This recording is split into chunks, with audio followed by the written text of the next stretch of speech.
He's the man in the back of the room, y con la voz de Dios. He's told U.S. presidents where to sit, CEOs where to go, and stars when to shine. But as he likes to point out, who cares? I care. It's true, she cares, and so does he. He's entertainment and production agency owner and meeting and event master, Anthony Bollotta. She's his Agent 99, and you're about to be Bollotta-Fide.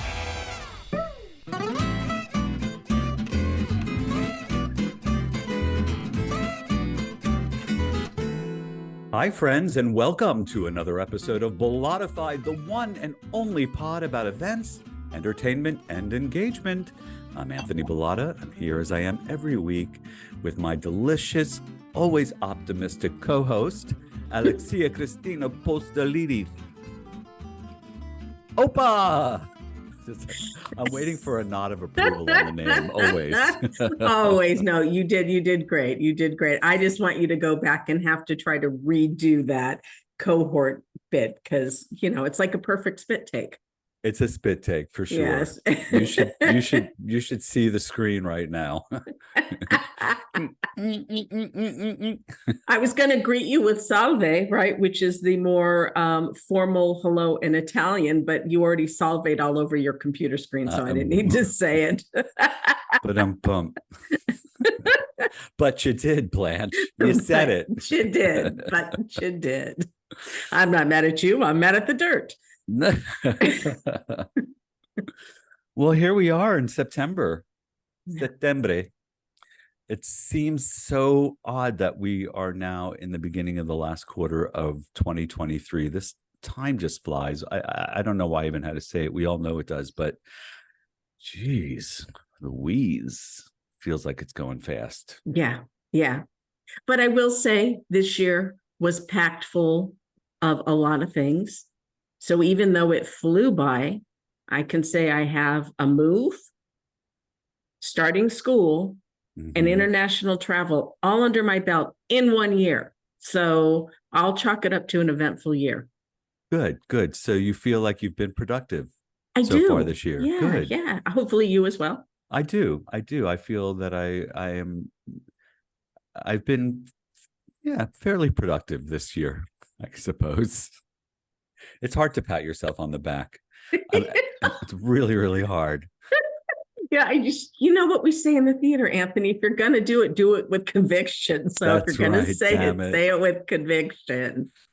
That's right. And no excuses. No excuses. Next. Okay, before we get started, if you're a new listener, please take this time to like and subscribe. Go ahead. We'll give you a sec. Why, thank you. So what's going on with you? What's on your mind? What do you got to tell me? What do you got to share? Let's get tipsy. Well, I was thinking about today's tipsy and our guest today, and so I thought I would take a stab at helping people find their creativity. So that's today's tipsy. So I'd like to start off by suggesting that at its core, creativity is puzzle solving with an appropriate set of tools. Let me say that again. Creativity is puzzle solving with an appropriate set of tools, and that it's accessible to each of us when the right approach is taken. So what are those tools and what is that approach, you ask? Oh, well, let's start with the approach. Number 1, take a breath, or 2, or even 10. Breathing keeps you centered as you resist the temptation to search your mind for that one original idea that has never been seen or done, and in such remains elusive to you. And instead, focus on all that you do know. I call them the 5 W's, the who, what, when, why, and where about the puzzle or issue at hand. What you do know will bring you closer to a creative solution than what you don't. Number 2, take another deep breath. Listen, I was a non-believer about breathing too, but I assure you it helps, so do it.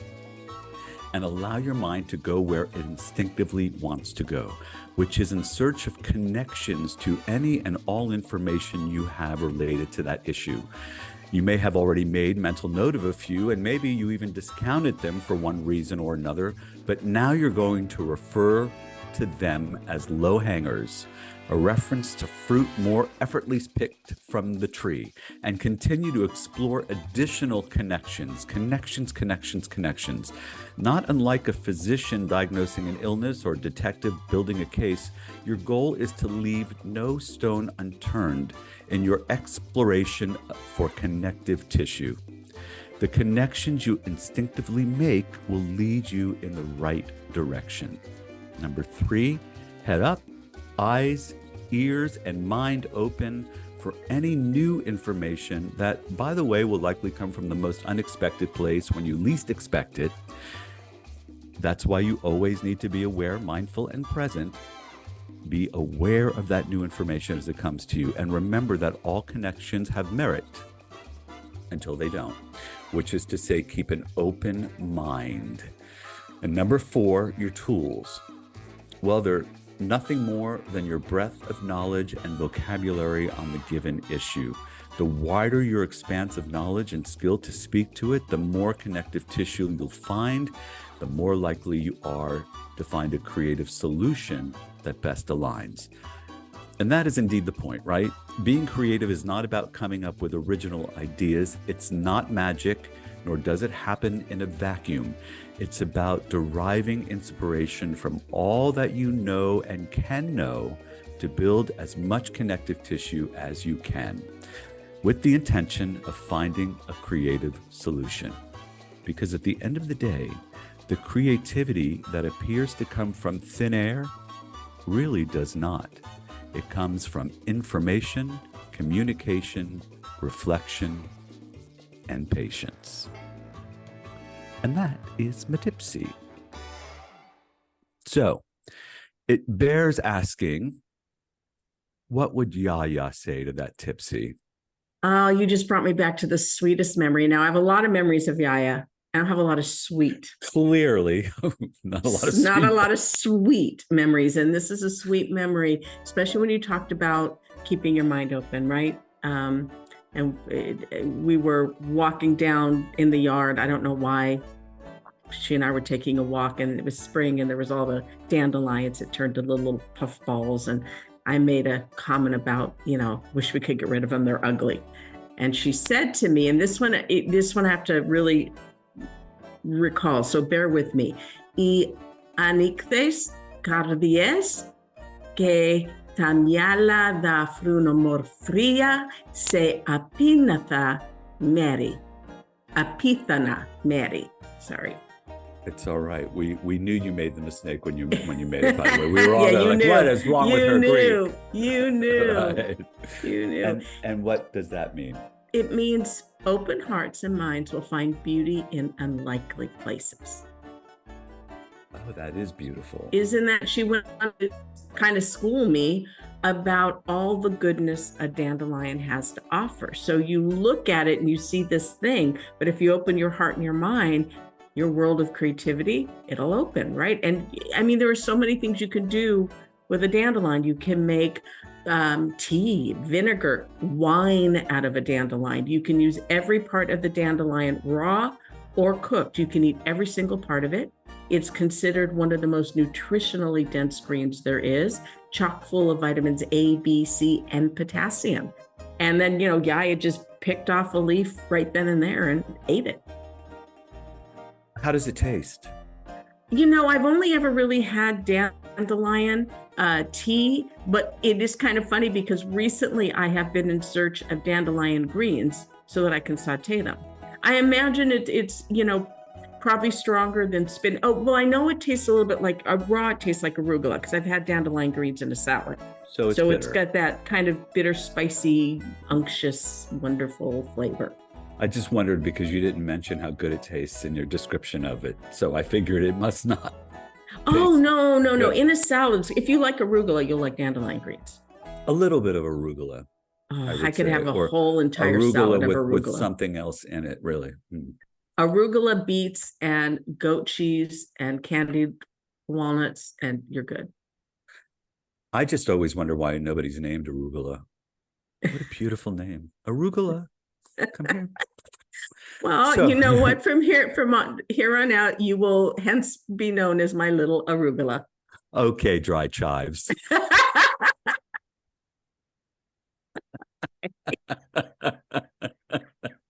Touche, touche, touche. and with that, let's meet our guest. Okay, yes, so excited. Our guest today has been a leading force within the event industry since 1989 when he founded AOO Events. As the company's CEO and creative director, he guided AOO to its place as an award-winning event production and creative agency of high-profile live events, winning over 30 national and international awards. But when COVID hit, he became a design and production expert of several platforms, producing virtual events. This year, he won the coveted Biz Bash Event Style Award in the category of virtual conferences. He has been a sought-after industry speaker for the past 15 years, and personally, he has been honored with a variety of recognition from Designer of the Year from Event Solutions and the IALEA Klaus Inkamp Lifetime Achievement Award. I certainly hope I pronounced that all right, to the Steve Kemble Leadership Award. And we love ourselves some Steve Kemble. Please welcome the inimitable David Merrell. Yo. Hello. Hi, My David. gosh, it always sounds better on paper, doesn't it? Mhm. How are you guys? Just dandy Good. and just smiling from ear to ear because you agreed to join us today. Thank you so much. I'm thrilled that you asked. Oh, thank you. I want to gush over you for just a moment or two. When we've called you and you said yes, the first thing that came to mind for me was it will be so nice to have someone on the podcast who is not only really, really terrific at what they do, a real professional, but so heartful and humble and has such humanity about him that I'm just so happy to have you on. I just see you that way. You know, you're not a braggart. You don't run around saying how fabulous you are and all the fabulous things you do. You really have to dig to find those things because that's just not who you are. And it just makes me feel so good. So I hope you don't mind me Thank you. sharing that with the audience. It brought a tear to my eye. I really appreciate that. Thank you very much, Anthony. I appreciate it. Totally heartfelt Yeah. and meant and 100% real. All right. So with that, let's have some fun. So All we right. have this thing called, the 10 quick questions. 10 quick questions? it helps our audience get to know you a little better. Questions that we boy. came up with, fast answers. Alex has the clock, 2 minutes. Just the first thing that comes to your head. You ready? Oh boy. Oh I boy. know. Let's Take do a it. deep breath. Let's do breathe. All right. I'm here. All right. Number 1. Do you eat with your eyes? Always eat with the eyes. And I started as a caterer in the industry, so I knew that before anything else. So you absolutely eat with your eyes. I didn't realize you started as a caterer. Yeah. Wow. All right. Number 2. Which of these Merrell shoe styles would your team use to describe your work style? A, ultra flip. B, chameleon. C, hydro runner. I would say chameleon. I would definitely say chameleon because that's really how we adapt. We adapt to our clients' wants and needs, not our own. So we have to Right. adapt to them. Yeah. 100%. All right. Number 3. Your life is but a pizza. What is it topped with? I'm just gonna go literal on this one. Pepperoni, sausage, black olives, and pepperoncinis. That's my go-to. Yeah, there's no metaphor there. It's just what I eat. It sounds good to me. In high school, jock or drama? Jock and drama. Oh, I was. Oh yes. Ooh. I was the captain of the football team. I was the president of the senior class, and I was also the lead in many of the musicals. So I was a conundrum. Oh yeah, Ohio in the 70s was very confused by me. Oh, Wait a minute, where did you nice. go to school? I have to ask. I'm sorry. No, these are quick questions. Geneva High School in the northeast corner of Ohio. Okay. in the 70s. Yeah. Very small town. Very small town. 5,000 in the winter and about 50,000 in the summer. That's when they all come. Right on Lake Erie, so that's why they all came. Yeah, it looks beautiful actually. Yeah. Did a little stalking there. I think that's probably why you're so nice too. You come from Ohio. I'm definitely a salt of the earth. I was raised to be humble and to be inclusive of everyone around me, regardless of how they looked, who they are, what they were there for. So I've always we love your parents. Yeah, me too. Good. What makes two of us? That's good. All right, number 5. What's the one thing you wish you could stop doing? Jeez. The one thing I wish I could stop doing, procrastinating and working out. I wish I would just work out more often, but I'm in a constant battle on that, and I know it's important for me, but sometimes just watching TV seems more appealing than going to work out. So I think that would be it. Yeah, Every time. Sometimes I'm in the mood, but many times I'm not. But it's not, working out is not for the appearance. It's really for the mindset, the re-mindset. And I don't do it enough. Even though I go 3 days a week, I feel I should go every day. And it's mostly because that's the only thing that resets my mind as a business owner, as a creative. I understand that completely. Do you like to entertain at home? That's funny because I haven't, since we've moved to this new house, we have not entertained at all, but that's largely because I now have a historic house with original 100-year-old wood floors, and I don't want anybody in there tracking on them. But now that's gone because I have a puppy, and that's basically she's tearing them apart. But I used to. I entertain for small groups now because it's something that I can handle, but usually when it's a big group, I don't want to be involved in the planning. I'd rather have my team do it. So we haven't done any entertaining for a long time, and I need to. Oh, see, there's that guilt coming in. Yeah. I'm your favorite flavor of ice cream. What flavor am I? Chocolate. Every day of the week. Oh, yeah. We're so compadre. I didn't realize all this. Okay, number 8. Have you ever lost your cookies in public?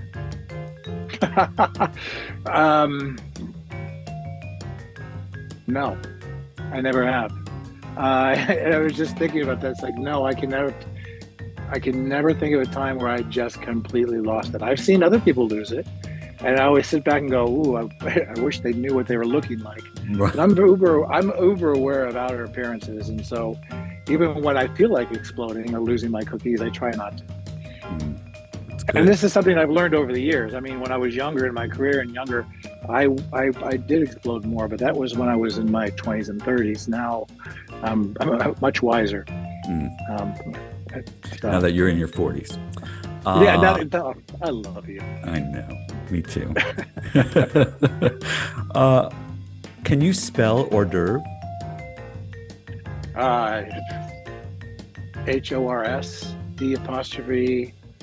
HORSD'Ouevres. Is that right? It's OEUV. I always get those letters. I do too. Yeah, but the Douvres. Yeah. Yes. Okay, good. That was good. That's where it gets tricky. What about Chivari? Can you spell that? CHIVARI or RRI? I've seen it spelled both ways. Okay, another one. CHIAVARI. Shiavari? Oh, yeah, Jesus. I know. Okay. I know. I had to. Anyway, I didn't mean to go. I just thought maybe you would. This is not a spelling quiz. I'm sorry. Last question. I'm sorry I didn't warn you. We'll take the focus off you now. Last question. Poor Alex. She's the one color in your swatch you barely ever look at anymore. What color is she? Oh my God, there's not a color I don't look at. I try to keep myself open all the time. I don't think I could even come up with a color. I can come up with colors I don't prefer, but I still look at them. I guess that would be green, but I still look at it and I still know it's essential to design. So I don't think there's anything that I cut out of my existence, because by doing that, you start putting up walls, and I won't let that happen. But much to your opening, where you were saying, it's about expanding your horizons, stopping to smell the roses. It's what I have to do all the time, because one of the biggest fears for a designer is becoming irrelevant. And I have seen my friends are like, I don't like that kind of music, or I don't like the way those people are talking. And it's like, you have to be open to everything and the way the world's changing, because if you're not evolving. And as a designer, that is probably the biggest death toll or death knell that you could have, is closing yourself off to experiences. 100%. So I try not to limit myself in colors or anything. Good answer. It And is a Alex very good appreciates answer. it too. I had this fear, I'm not going to lie, because I didn't realize that you had written down that question, Anthony. It's very funny that you were going to say puce. And then I thought, great, I shall forever be known as the pucey dried chive. Yeah, no, we wouldn't. I wouldn't do that to you. Thank you. So then you agree with the Tipsy? Anything that you disagreed with, or anything that you'd like to add to that? No, I think that your emphasis on, keeping yourself open to all experiences is probably the one thing that we in this industry should all be paying attention to. I've seen friends and family close themselves off to experiences because they just don't want to be a part of it. There's been so much polarizing in the last 5 to 6 years that now everyone's on one side or the other. And that's sad, because then you close yourself off to other possibilities, other ideas. And as a designer, and as a person in the events industry, we have to be open to all ideas. We may not put it in your terms, we may not look like big band music, but our clients do. Mm-hmm. So we have to be proficient at everything, mm-hmm. so we can offer the best solutions to our clients. And that's the way I basically go through life now. And that goes hand in hand with something I saw that you had on a slide. I did some digging. You said event design is not egocentric. Would you like to expand on that? No, and this is the one thing I'm trying to teach some of my employees right now, is that many times we design for what we like. Mm-hmm. And so one of the biggest problems I have with my clients is my employees is they come to me with ideas that are really things that I can say that is so him or her. But they're not paying attention to what the client likes. They're paying too much attention to what they like. Now, that's great if you're an artist selling paintings, so because you're selling your own personal brand. But our job is to actually adapt to our clients' desires and needs and wants. And so I think it would be a death toll to close yourself off to every experience like that. May I ask, from a design and event design perspective, how do you then approach doing just that, ensuring that whatever design you present to a client, it will include the client's what you feel is going to appeal to the client? Yeah. It's a little tougher in the corporate world than in the social world. In the social world, when you're meeting a bride or groom or a mother and father for a bar mitzvah, you're sitting in their house, you can get the clues pretty quickly on what they like, what they don't like. In a corporate world, you don't always have that option. So asking questions over and over, asking additional questions, listening especially to what they mean, not what they say, mm-hmm. is the most important thing.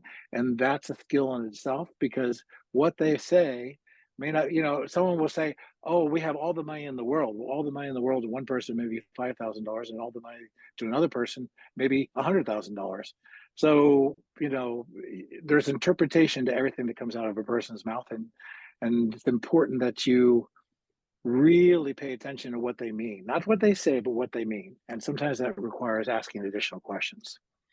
I have a question for you. So, mm-hmm. and I love that you want to pay more attention, right? It's about what the client wants and their aesthetic.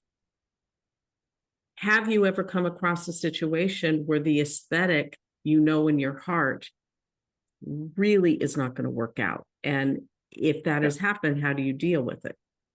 Yes, I have. We have come across it a couple of times. The other part of the answer for you, Anthony, is typically if I'm not exactly sure what they want, I present 2 different ideas to see which way they want to go.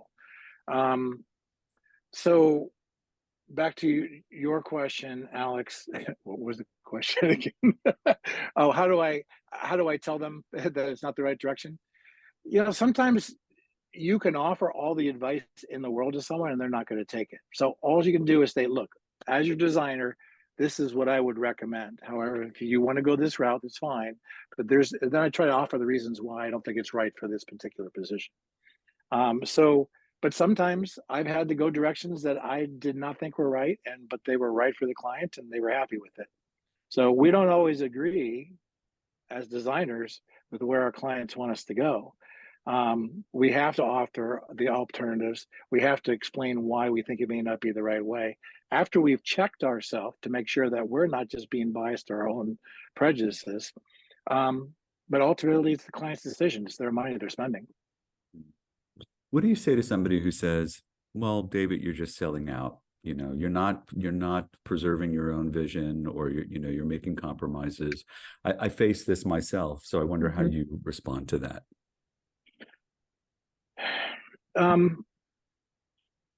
Again, we are in the business to accommodate other people's visions and to create something for them, not to create something for us.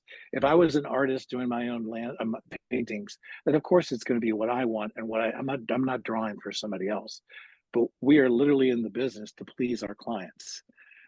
So we have to check ourselves on our own taste. And if someone thinks that, oh my God, you're doing a lot more hip hop parties and it's ruining your brand, then that's the clientele I have right then. It's you just have to kind of go. I don't really have a problem with anybody thinking that I may be doing too much of the same thing.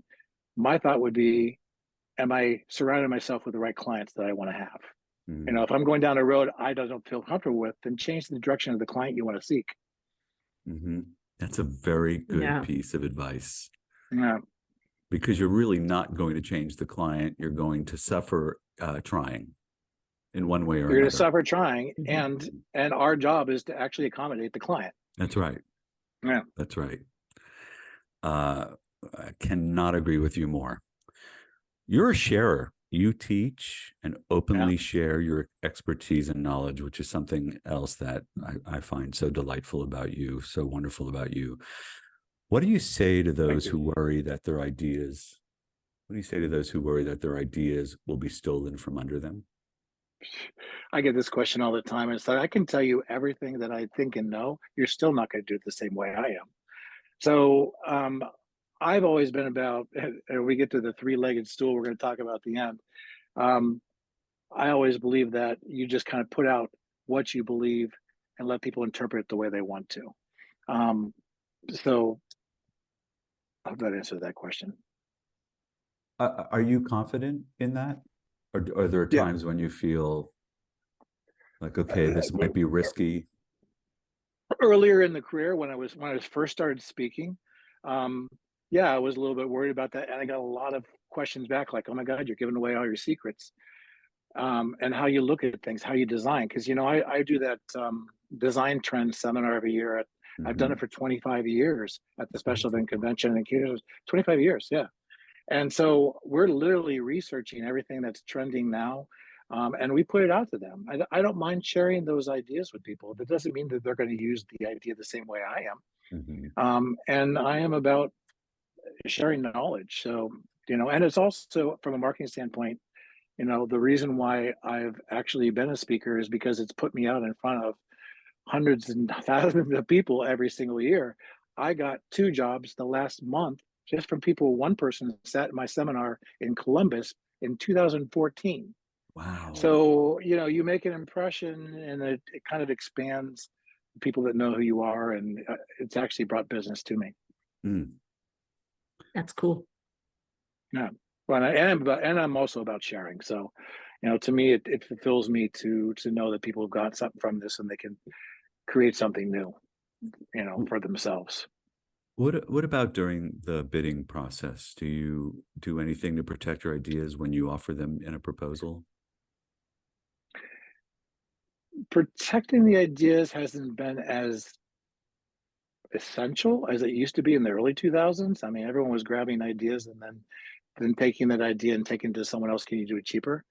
Um, so, and also I think because of COVID and also because of the economic downturn 2018 or 2008 and 2009, the industry changed.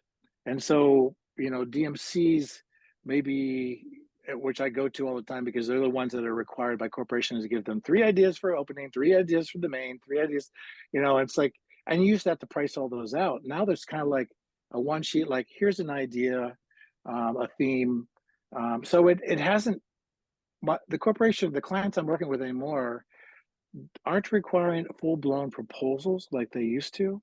So it's open to interpretation. And so I'm not really worried about someone stealing one of the ideas from me. Like I said, they're never going to do it the same way I do it. Anyhow. Right. Do you still work with third parties, or do you go direct? No, we have 1 or 2 DMCs that still work with us because they understand the value of what we bring to the table.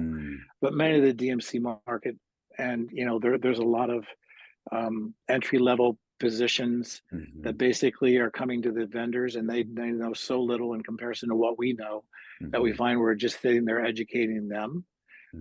And then, someone who doesn't have experience gets that game of telephone. I tell you something, you tell someone else tells someone else, and it's a whole different story by the time it gets there.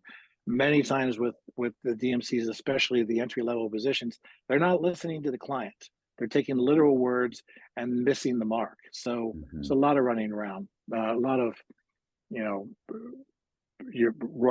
wheel spinning in mud, if you will. Right. So we cut them out a while ago because for us, it's really important to be sitting with the decision makers to understand exactly what it is that they want to accomplish, number one. Or number one, who is attending? What are the directives that happen? We would rather be sitting with the marketing people in that boardroom of the corporation because we can serve them so much better than being 2 or 3 removed, which we would be with a DMC or an event planner who's hiring us. But the 2 DMCs, I would say the 2 DMCs that we're working with now, they understand the importance. And when they bring us in, we're usually sitting with them, with the client, listening to everything they're saying. And that's the way to use the vendor, is to bring them in from the beginning and not be afraid of any ideas that they may bring to the table. And you're somebody that undoubtedly has their trust to come in and do that. But that's the other side of the coin there, right? You develop a reputation, and you gain their trust so that they don't feel, because they don't have a product. Right. So the concern there is that you come in and just take the client directly, save the client money, give them more, whatever it is, but there's not a concern. Not with the clients that are still working with us, because they understand my integrity and they understand. Like, I've been in the business 34 years now, and my company's still on an upward trajectory. That says something for us. That means that people are not not thinking that we don't have integrity. They know we do, and that is gold in reputation. Obviously very important to you. Has it always been important to you, keeping the integrity of your company? And how do you do that? When do you actually find that you're doing something to make sure that the integrity of your company is solid? Those would be the times where I almost lose my cookies. Because if someone questions my integrity, I will go after that, and I will not stop until I've stated my case, whether they believe it or not. But the one thing I protect more than anything in my industry, and me personally, is my integrity, because that's the one thing that people can count on at all times. Losing that integrity, you'll lose the industry, you'll lose your friends, you'll lose your clients. We instill that within all of our employees, and we actually have a set of core values, and we put them on the back of our business card. You can't see it. Constantly talking about believing in professionalism, integrity, and fairness without compromise. They're on the back of here, and we actually manage our employees from these sets of core values, which talk about integrity and education and relationship and partnership and all that stuff. It's not always easy to act with integrity. Sometimes you have to give things up. Right. So can you share a time when you might have had to do that? Nothing's coming off the top of my head. But there have been many times when we've sat down and talked about what's happening to us. I think the one case would be is a client who just kept coming back to us and changing their opinion with us, and then they would go out and find it on their own and say, "Hey, I'm going to do this on my own." And that's where, and I don't know if that's about integrity as much as, well, it's about their integrity. I won't work with someone who doesn't have integrity either. So I don't have an example for you, but it's absolutely front of my mind at all times. Look, you can get away with things, but karma is a bitch. It will come back. It will come back at you. I feel the same way. Somebody is going to notice, somebody is going to say something, and it's not always a fast erosion, but it can happen, and it will happen if you don't protect it in many ways. Do you find that the desire for originality is in any way dependent on the economy or emotional status of the nation? In other words, is there more of a desire for originality when the economy is good and people are feeling good? Yes.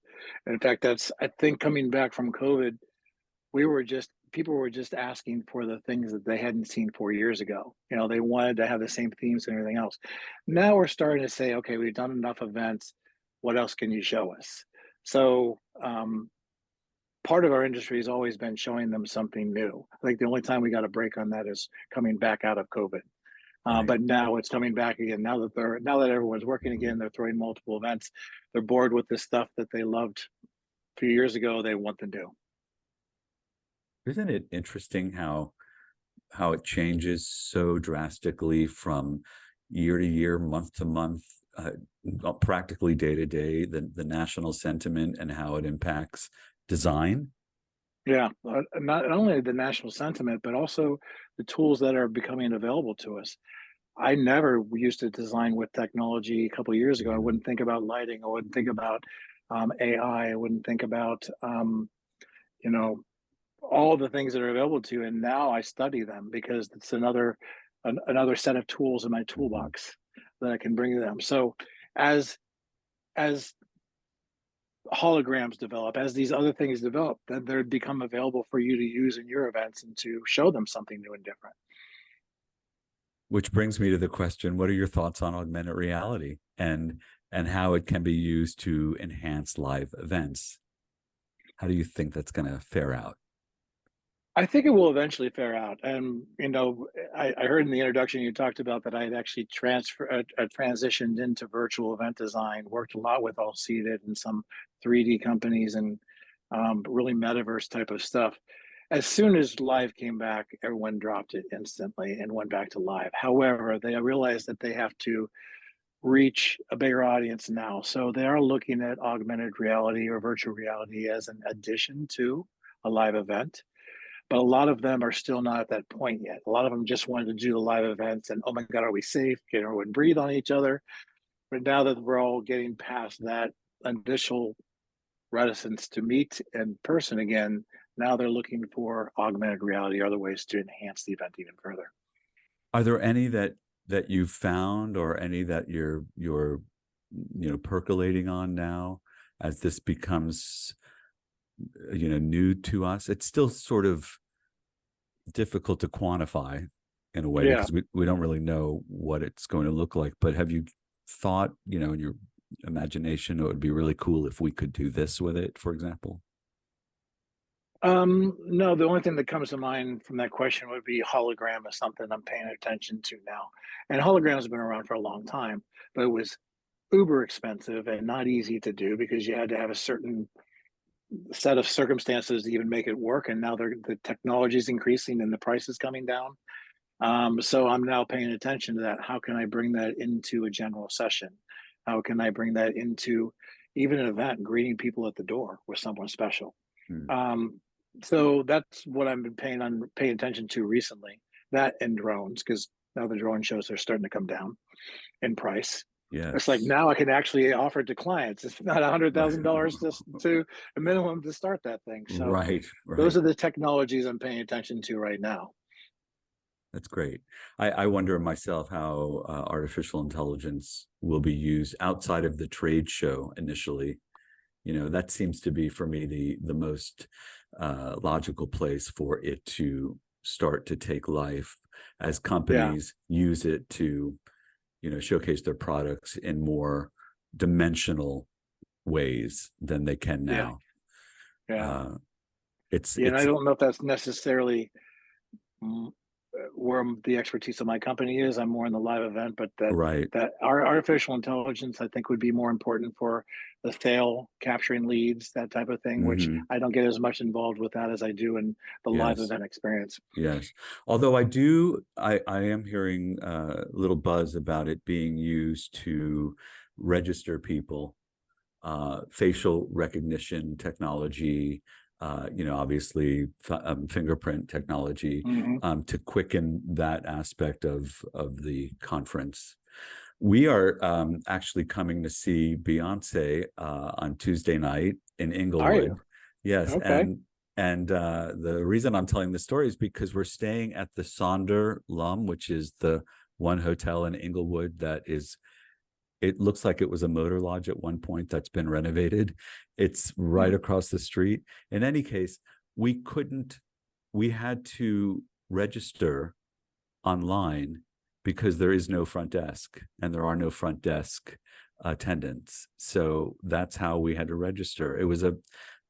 For me, it was a bit of a belabored process. I didn't enjoy having to upload my license and have a photo taken immediately, so that I didn't have to do, check in live.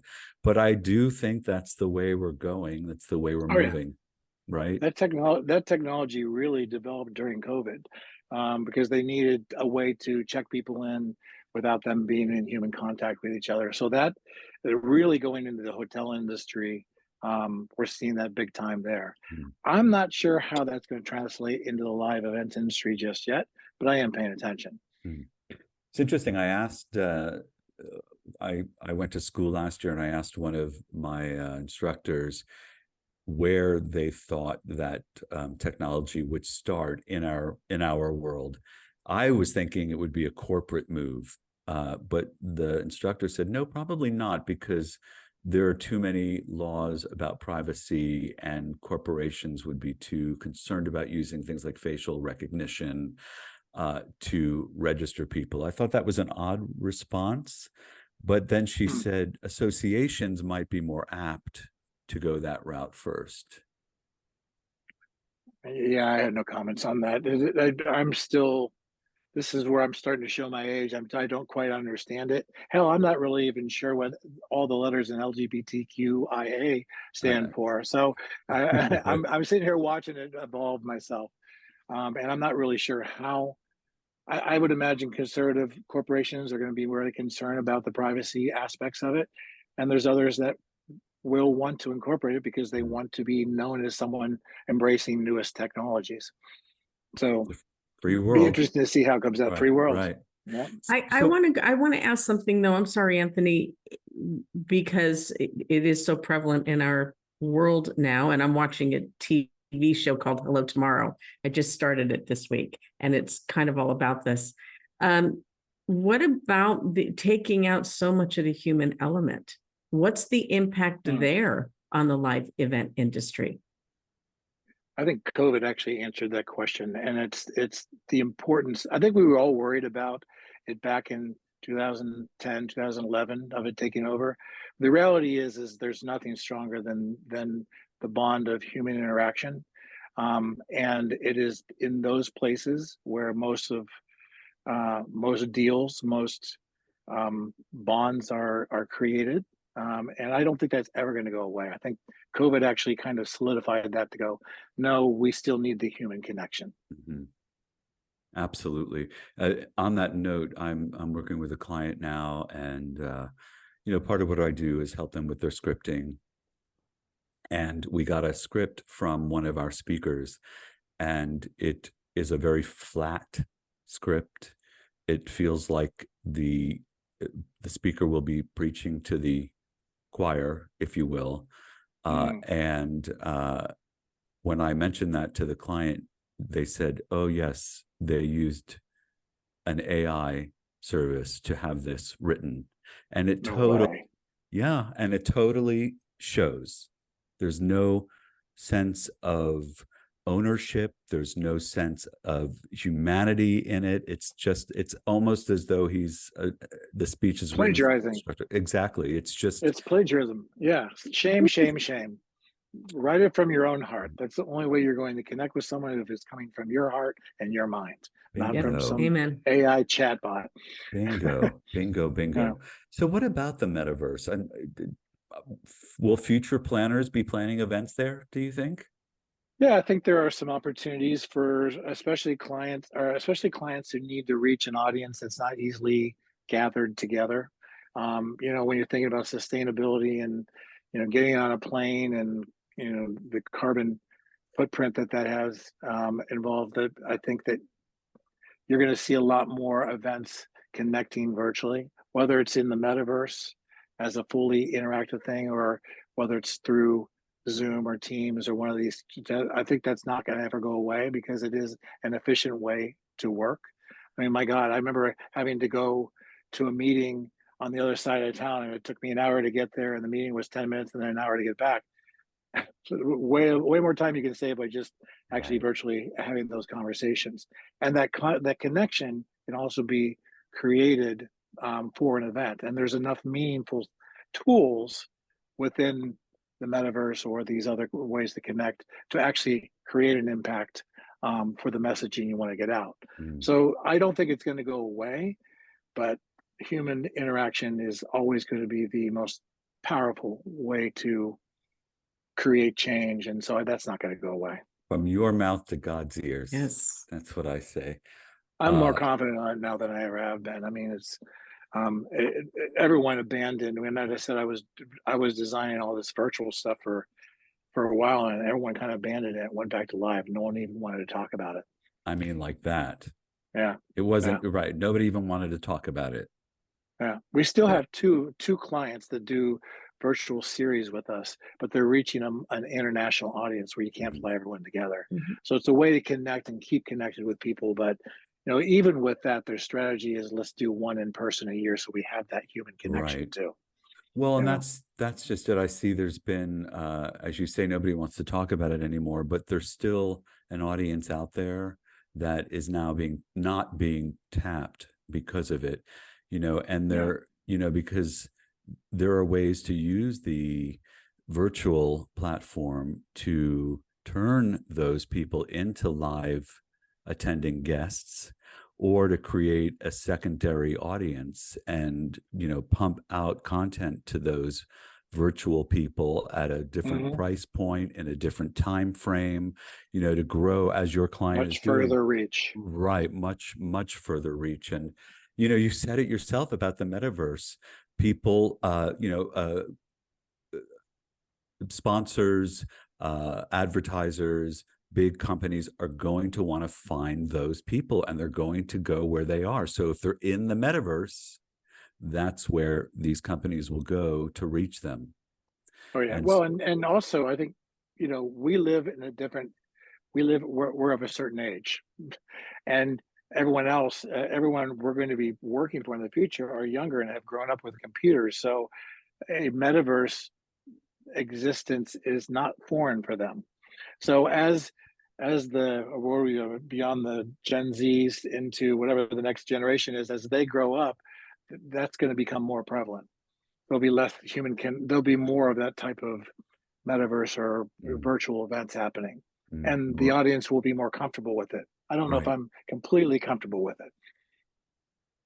Yeah, I think you speak for everyone in our age range. Yes.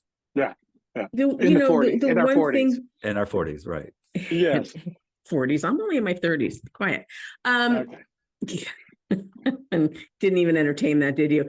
When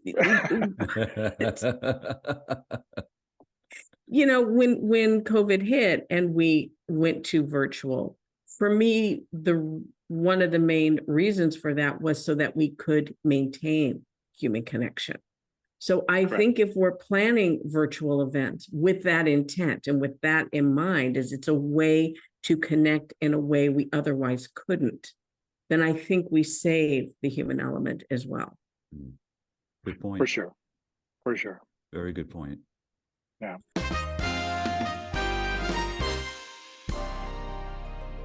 So let's switch topics for a minute. Are you a good leader, David? Do you consider yourself a solid leader?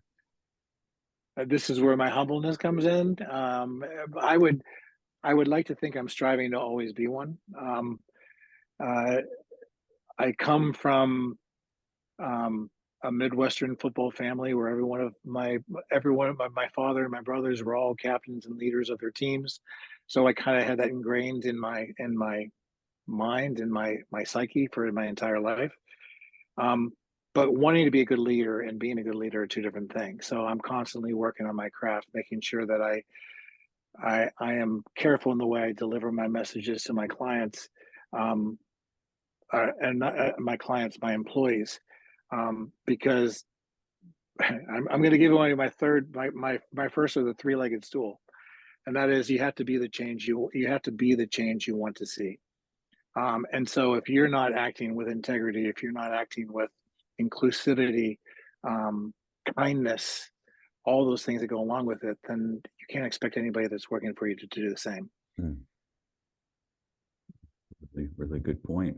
It's the way life works, isn't So it? yes, I would like to think I'm a really good leader. I strive to be one. There you go. And I'm constantly questioning whether I could do things better. Your employees, how do you think they would answer that question? I know how they would answer that question. I would hope they would say that, yes, I'm a great leader and that I'm very inclusive and that I'm nurturing. That's what I try to be. You should probably get them on your show and ask them. I would love to know in the background. but I would think that's what they'd say. Well, the fact that you've been in business for so long proves that. And you're self-aware and self-possessed. I'm super self-aware. Yeah. So like no one in the business has been in the business like you and I have had. How many years you been in business? Since 85. Okay, so 30 even something as long years. as, and the mere fact that you still have a thriving business and people are coming to you means that you're doing something right, that you are kind, that you're inclusive, that you do have original ideas, and you're someone that they can trust, which is the most important thing, I think. Yep. Agree wholeheartedly. And I think the fact that you're striving to be a good leader makes you a good leader because you're focused on it and it's intentional. And you're not just running a company and, expecting people to fall in line. You understand that they're people and, you take it all in. You own and it you all. adapt and change, Right. which is important for a leader to recognize when you need to adapt and change to meet everybody's needs. Anthony, you're very good at that. I want to throw that in. Thank you. Again, I think you and I are very much similar that way. Yeah, just trying to do our best, in every situation. And it's not always easy. And some days it's harder than others, I'm sure. That's just the way life is. It's fluid, right? Well, there's many times when I don't want to be a leader. I want to say F you and walk away. Right. But I also realize the results of what that would do in the results. Right. And so it's important for us to temper what we want to say with what we should say. Right. I'm sure you have those moments when you think, I don't want to think, just tell me what to do and I'll do it. Just give me some direction. Yeah. It's funny. As owners, you don't really have that direction or someone to go to. You have to basically come up with the ideas and the decisions in your own mind. This is one of the things I missed about ILEA, that it breaks my heart that it's really kind of fallen apart. That was the one place I could go to ask my peers what are their opinions on what they would do in these situations. And that's kind of fallen away, which is a little bit sad. Yeah, it is. Because we do kind of all live in these little silos. Mm-hmm. And that's not how the industry is going to build and get better, by us being in our little silos, for sure. Yeah. So is there anything you aspire to that you haven't done yet? Maybe a client that you haven't worked with or a place you'd like to work, or is there something that, that North Star is still there shining, waiting for you? Well, I always wanted to do the Governor's Ball. So I have to wait till Sequoia Productions is out for that to possibly happen. But I've always wanted to have a franchise, an event that happened from year to year to year, whether it was a citywide event or something else, something where I knew it was solid and steady and we can continue to grow it on the successes of last year, learning from the mistakes. So I have not found that event yet, although we do have a few irons in the fire and some things we're looking at now. But that would be the ultimate goal, to find that one event that was a franchise event. That you could really create based on not having to listen to a client, maybe like you can have a little bit more say so in the design and feel and direction. Well, that's not the reason. I mean, I do quite enjoy a client tell me what they want to try to accomplish and then working with them to do that. But this industry doesn't have a lot of loyalty. There's no 5-year contracts for what we do. And so even if your last job with them is amazing and oh my God, you hit it out of the water, there's 20 different reasons why you may not get it back next time. And so there is a constant marketing that you have to do to not only maintain your business, but grow your business. And it would certainly change if we had the ability of getting 3-year contracts with corporations. There's no corporations that do that. In fact, even the AV companies that used to have these 4 or 5-year contracts, they don't even do those anymore. So the industry kind of sits on this edge of, you always have to sing for your last supper, and hopefully that song is going to get you your next supper, but there's no guarantees on that. So this is one of the reasons why I was always thinking a franchise event, something that would year after year, you build upon the success, make it even better, and keep growing it. And you can't do that with corporate events or your corporate clients, unless they're on board with you. Unless they're on board with you. Yeah. I have the same dream of having ownership over, a yearly event. And I think what stops me is the process of just building it and getting it to a point where it is profitable, because it takes several years to get any event to that point, right? It takes commitment and that money still flowing in, whether it's sponsorship or whatever it is, to get it in to make sure you can sustain it. Right. But there are people out there that want to create a franchise experience that need a production company or an entertainment company like us. And so that's where you get ingrained in this, because they couldn't do it on their own. They just have the backing, they have the marketing to bring the people to the location, the things that we don't do, attracting people to it. They have that part, and that's good. There are clients out there that are looking to create these signature events. I mean, look at the explosion of all the concerts, Coachella, South by Southwest. Those are all franchises that 10 years ago didn't even exist. Yeah, true that. Yeah. All right, so we've come to the what I call the nitty gritty. I always say it the same way every week, the nitty gritty. So I feel like I need to say it again that way. Stupid, I know. Just 5 questions we call the Bollotta-Fide FIVE. The Bollotta-Fide FIVE. Are you ready? I am ready. Yes. All right. What is your golden rule? The golden rule for me is very simple, and that is treat everybody with kindness. Treat everybody the way you want to be treated at all times. What we learned in grade school. And right? most people don't practice. Right. Okay, so let's go to the 3-legged stool.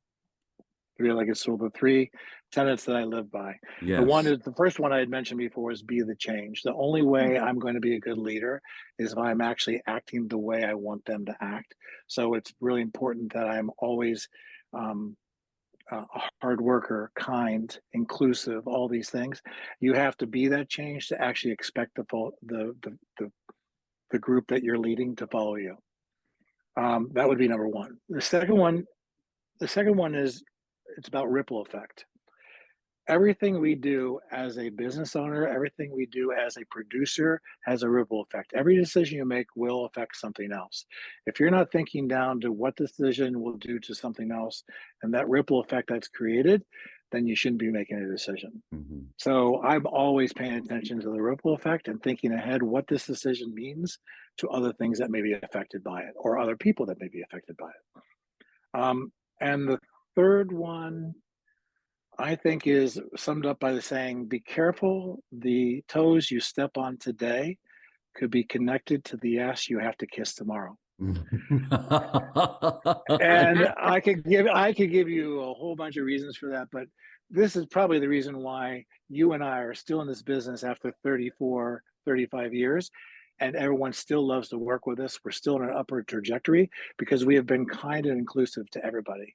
One of the first things I teach my producers is when you go into the ballroom, make friends with everybody on the floor, because you will attract more bees with honey than you will with anything else. Make sure that everyone there is buying into who you are, and that you're not stepping on any toes. And the reason for that is I wanted to be in the business for a long time. You could step on toes and probably never see those people again, but if you want to be in this industry for a long time, it's a small industry. Mhm. Those people whose toes you stepped on are now in positions of power, and they're going to remember. So those are the three-legged stool, three tenets for me. Three tenets. Could I just comment on the second one, the ripple effect? Yes, yes. So well put. Mhm. I contend that most people don't realize the effect of what they say and what they do, as though they live in silos and they can say and do anything, but it's not going to impact anyone. And that is just not the way life is. Everyone impacts somebody, right? So it's about owning what you say and what you do, and the fact that it will have impact somewhere, somehow. Mm-hmm. And it will ultimately change something that's going to come after it. Mm. So, how are you affecting the change of whoever that's going to receive that decision? So this isn't one of the five Bollotta-Fide FIVE. I apologize, but I'd like to ask you, at the end of the day, at the end of your life, what is it that you hope people will say about you or feel about you? I would hope that the sentiment with everyone's the same, and that Dave was a great guy. He was very inclusive, and everyone liked me. Mm. And that's really how I live my life all the time. Is I'm more concerned about everyone else's feelings many times than my own, but I'm also very quick to make sure that I'm checking to make sure that I'm, whatever those feelings are, I have to basically, how do I put this? I have to live with all those. I have to live with what everyone else is saying. So you have to decide whether whether other people's impression of you are going to be important or not. To me, it is important because it makes me a great leader, is what they think of me. If they don't like me, they're not going to follow me. Is this something you learned is this something you were taught as a child? You said you come from a football family. So the impression that I get is you're a winning family. Win, win, win, win, win. I'm just making an assumption. So that sentiment came from my impression of my mom growing up, because I remember my mom was always someone that everyone loved her. She was always kind to everyone. No one had a bad thing ever to say about her, and they all just held her in high regard. And I always remember as a kid growing up into high school thinking that's how I want to be. And I've always lived my life that way.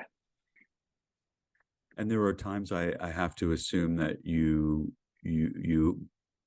might have to set yourself down and talk through some things so that you do respond in a way that's appropriate for you, in a way that it doesn't always come so easy, right? There are times when you really do have to take a step back and say, what do I want from this? What am I trying to accomplish here? The 20 and 30-year-old me would have spoken their mind instantly. Yeah. The 40 and the 40-year-old, I haven't gotten into my 50s yet. The 40-year-old thinks before they speak, thinks about the ramifications of what you're saying, and is this really what you want to create? Is this your intention for what you're going to say? Mm. So I'm way more careful in the way I present everything nowadays. And that's the wiser older me, I think. And may I ask, are you happier these days? Oh yes.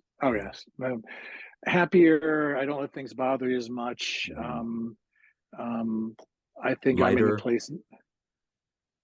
A little lighter? Yes, but yes, most of the time. It's been a little heavy the last couple of weeks for me, or last couple of months for me. I don't know if you know what happened, but No. my warehouse burnt to the ground on June 7th. Oh my gosh. When I was, and so it's been a little heavier now because we're trying to dig out of it and figure out what's the next steps. Oh But my yeah, Lord. I don't think a lot of people knew about that. But yeah, my warehouse burned to the ground, fire. The first day of a 5-day series of events, we were all in Tucson except for two of my employees. And Oh my so God. the heaviness now comes back from how do I build back? And I've learned there's a lot of silver linings in it and Uh-huh. a lot of mind games. So it's been a roller coaster recently, but that's when you reach out and get help from a counselor to kind of like get you back on a proper path. So while I've been a little heavier recently than normal, I try to always strive to keep myself light and loose, like you were mentioning. Mm. Um, we all have What's our one challenges, right? what's one silver lining that comes from that horrific circumstance? Here's an interesting thing, because I started as a caterer and then I went into event design production and we build our own sets. We have a build shop. We had our own lines of furniture. We had tons of props, 25,000 square foot warehouse in downtown LA. I was forced to get rid of that, or I made the decision to get rid of that during COVID because we all got our rounds of PPP. Well, the first round of PPP, you had to bring all your employees back. It's like, great, I have all my employees back, but I have no business. What the hell am I going to do? So I liquidated my warehouse and actually brought in the sub renter. I didn't realize that I was actually creating my value from the stuff in my warehouse. Now I'm realizing that clients don't care what's in my warehouse. They're actually want to know how I think. So there's been a huge value in all these.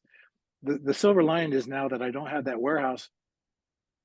We have the next 6 months of events tied up and working just fine without that warehouse.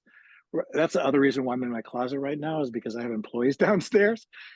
Because right now, currently, they're in my house, but we're going to find another place. But do I have to build back the same? No, I don't. And I actually realized that the silver line is clients are actually coming to me for my ideas and my design and not what's in my warehouse. Right. And So that's one of them. maybe in some way that was blocking, I'm suggesting, because when you're designing, it's possible that your mind would go to what do I have in the warehouse? But Always would. Now you don't have that. Now you don't have anything to No. go to. So it's like a fresh. No. Wow. Yeah, it's actually made us a better designer because obviously if you want to be profitable, you go with the stuff you have first. And so that stuff would be recycled over and over. Now I don't have that luxury, but we've actually structured ourselves so our profitability remains the same Great. than it ever did before. Great.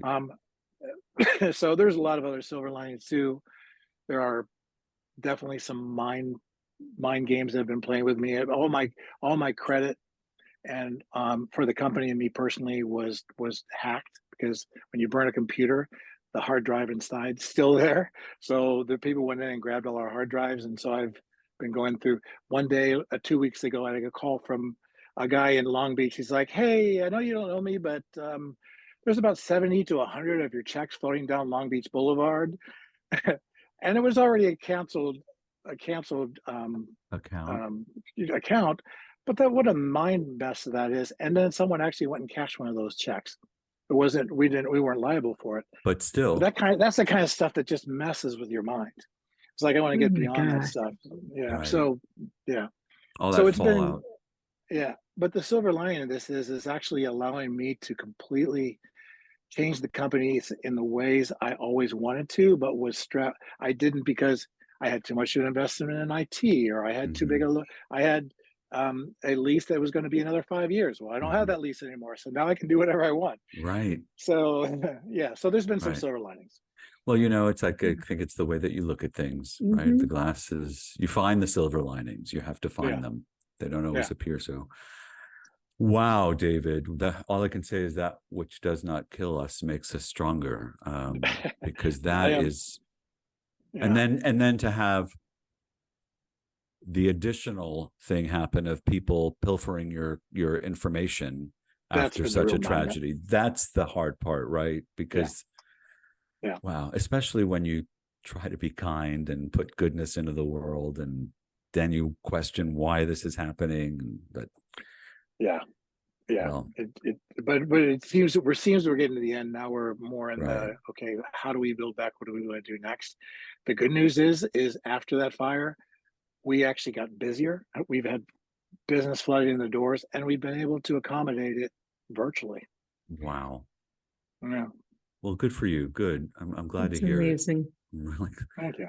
Wow. And when you don't have it, when you don't have an office, you have less overhead. Did you know That's that? that's I was like, oh, so I don't have this billing bar. Oh, I got more profitable. that's right. Yeah. So, and So I don't think that could have that I would not have reacted the same if I hadn't gone through the evolutions I did over the years. Because a fire was only one way that I've been knocked down. We were all knocked down by COVID. The industry Mhm. was really killed. My business and your business was around during the 2008, 2009 economic downturn and the real estate bust that happened. That was significant in knocking us off our feet and then having to build back. You and I were also in business during 9/11, and 9/11 also knocked everyone off their feet. So mhm. we are like cockroaches. You cannot kill Yes, us. that's right. Damn it. So what is the one daily habit you have that you strongly believe contributes to your success? Do you do something Breakfast. daily? Ah, Breakfast. I have to have breakfast every morning, or I can't start it. And to me, that's the most important thing I can do. Um, I would say the other daily routine is trying to work out a stretch. hmm. I'm not doing it as much as I would like to, but I know I need to do it more. Okay, we're going to call you every morning. Please do. It'll put the pressure on me. That's right. When no one is listening, what are you telling yourself? I need a vacation. Sure. I'm constantly, there's that balance between work life and home life. And when we went into COVID, it was all about home life. There was no work life. So now when you come back, we're working so much that I'm starting to forget that I need to pay attention to my own needs. So Mhm. I'm constantly battling with myself. Are you making sure you set aside time for yourself? Like one of the habits I have now is I make sure that 4 o'clock on Monday and Wednesday and Friday, you can't get a hold of me because I'm going to the gym. I would never have done that before. I would have waited to 6 or 7 at night when everyone was done. But now I'm trying to be more conscious on making sure I'm whole. Yeah. If you're not whole, then it's hard for you to do all the other things that you're doing, right? It's really Especially as a part, leader or a creative. Yeah. right? Mhm. Exactly, exactly. Um, what is one change you'd like to see in the world? Less partisanship. This all this craziness that happened has even divided my family up, and it kills me. Oh, Mhm. But it's there is you're on one side or the other, and there's no common ground anymore. And it really is important that we all start sitting down and realizing that you may not agree with what the neighbor believes, but there's still commonality there, and there's a reason to be connected. And mhm. that's what I think has been the saddest thing recently in the world is that we seem to be becoming more and more separated from each other. Yeah, there seems to be this thing called my rights, instead of this Yeah, idea of shared rights. yeah, And the fact that to have freedom, you give up a little bit of those rights. for sure. I think empathy is a lost Hmm. um, tool for the human race. I think Yeah, they really need to think about more empathetic thinking. agreed. And compromise, I would add to that. Yeah, People feel like they don't need to for some reason, or that it's not worth. I don't understand that. Compromise yeah, is how, we live with one another. Basically, you give up a little, yeah. and you get a little more of something else. Well, I think we also all need to realize that just because you may gain something doesn't mean I've lost something. It just Right. means we're on more equal footing now. Yeah, Right. absolutely. Right. So what is your why? What gets you going? What keeps you going? What's that thing inside you that makes you tick? Hmm. What is my why? Was that even on the list? What is my why? I'm very sneaky. You are. None of these things are on the list. All right, so these are off the top of my head. Um, I'm not exactly sure how I understand. I'm not understanding the question. What is my why? What is your reason for doing what you do, for living the way that you live? What is the underlying why of your Happiness. life? Happiness. It's important to be happy. I don't want to go through life being bitter and so my entire consciousness is, am I happy? Are the people around me happy? So it's really about going through life and being lighthearted and not heavy with distractions or lack of empathy. Don't have that, please. You don't need any more lack of empathy in this No. world, as you said. Well, David, thank you so much for joining us. I'm sorry it was so sneaky today. I guess it's just I love it. in my blood. I love it. And anytime for you. You're a beautiful, thank you. You are a beautiful human being on top of Yes. being a very talented man. And if there's anything that we can do to help you through the fire, please let us know. I'm not talking about business. I'm talking about friendship. So Thank you. I appreciate that. We're here. Yeah. We don't have any props or anything, but we're here. We'll give you props. You know what? It's the support from friends like you that really is the most important thing for me right now. So I appreciate that. Well, you have that in spades, and you know the impact that you've had on the industry. I'm sure that you have it in spades, far beyond what we give you right here. Because, like I said earlier, you share. You're not afraid to help people, and that comes back in spades, definitely. Thank you for being who you are. Thank you for representing so well. My pleasure. Really And appreciate thank you it. for your kindness too, and the permission to stalk you. You're always welcome to stop. Hey, thank you for listening to Bollotta-Fide. If you haven't already, please like and subscribe. And remember to leave us your questions or comments at bollotta.com/podcast. Bollotta-Fide is a production of Bollotta Entertainment. Hey, that's a lot of Bollotta. Stay engaging.